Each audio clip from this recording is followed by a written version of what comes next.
Hello friends, in this video I will show you how to set letter paper size as default in Microsoft Word. So open your Word document or any old document and just open it, and here click on this layout tab.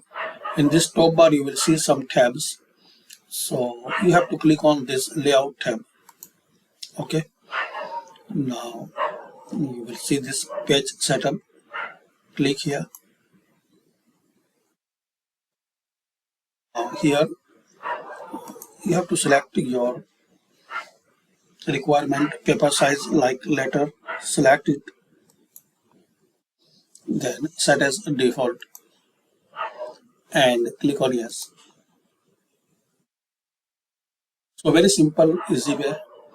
And just select here layout, this settings option. Now select here any size which you need.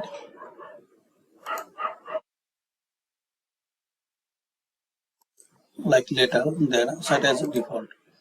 So thanks for watching. Share, like and subscribe this channel.